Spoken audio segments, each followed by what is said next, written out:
Hey everyone, it's Lisa from Lead Through Strengths.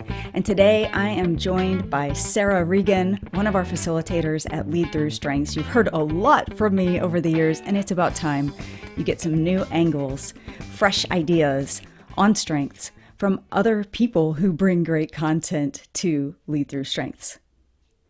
So, speaking of work, and something that comes up constantly is people have to do formal presentations or they just have to present a PowerPoint in a meeting, and they get really in their head about the idea that they're not a professional presenter.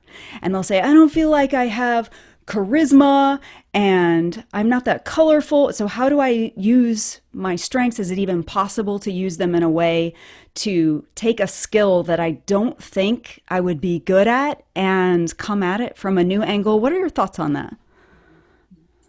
I think strengths can give us a lot of insight, certainly into how to do our best work, no matter what kind of work that is, including presenting. And my own experience with this is I had a lot of doubts initially, given the work that I did, which was more one-on-one or working with small groups or being in meetings, but it's different than being a facilitator and being the person who is at the front of the room for sometimes 4 hours, 8 hours. There's a level of energy that's required there. And I really did feel like, I thought a lot about personality and what is the presence that's needed. And I did entertain, how can I try to do it more like other people who I admired? And at the end of the day, I really just came back to, I have to do it how I would do it, which is based on my own strengths. And so for me, the facilitation style, I think one of the ones that probably comes through the most is relator. So relator is a theme where I really want to be able to create conditions for people to have a meaningful conversation. I like to keep it real. And so I have found that if I show up as my most genuine and authentic self, and not to feel as though I have to dazzle or be flashy, but just be real and create an environment where people can let their guard down a little bit. That's what I find works for me, and I feel like teams respond to that as well. But I'm aware that everybody in the room, this may be some individualization theme as well, but everybody's walking in and they've had a different kind of day, they've got a different story, they have a different background. There will be that apprehension or the skepticism, or someone's new in the role and they're wondering, like, these are my colleagues, I'm not sure what to share about myself. Or there's someone up for promotion and they're wondering, gosh, my boss is going to be hearing everything I say about my strengths. What if I'm not communicating this in a way that's going to help me land that job? So I feel like I have a lot of sensitivity to that, and I like to just get rid of, kind of help eliminate any of those worries on the front end.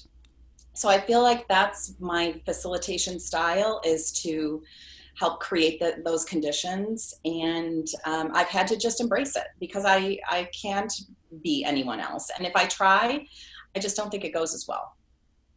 It's so true for everyone, isn't it? I mean, I see so many people come in and they're like, "Oh, but I have to do presentations now." And you've mentioned the word dazzle. It always makes me think of, like, I'm going to dazzle you with my jazz hands. And some people have that style, but if you try to force it, it just looks weird. And then if I think of my experience with you, I mean, even thinking back to the times when I first met you, you make people feel seen. You make people feel like they're the only one in the room. You're a great listener. I bet your learner brings you a lot of the probably learner individualization, the way it combines. You're curious about people. You're genuine. And so many people, if you said all of those things, curious, genuine, present, people want that too. But for some reason, that thing got out there, like, ooh, you need to be the best dazzler. So I love that you live out a style that isn't the one that pops to people's minds, but you can really demonstrate for them, look, you can present from so many different angles. If you use your strength, you could have all thinking talent themes. You could lead through analytical and be the best at taking data and bringing new insights to people through that, and stop worrying about the dazzle part. Start thinking about how could you amaze people through the insights you were able to bring, and it could be through the content itself. So I just think you're a beautiful example of not the first thing people think of, but they're moved when they're in the room with you, and how many teams need a real experience, a real genuine experience, and how you just are the perfect model of living that out. Well, thank you, Lisa. All right, now that you have new ideas, it's your turn to go apply this in your life. Let us know as you begin to claim these talents and share them with the world, what it's like for you, what is hard, what worked well, what you loved about the ideas, and we'll see you on the other side. Bye for now.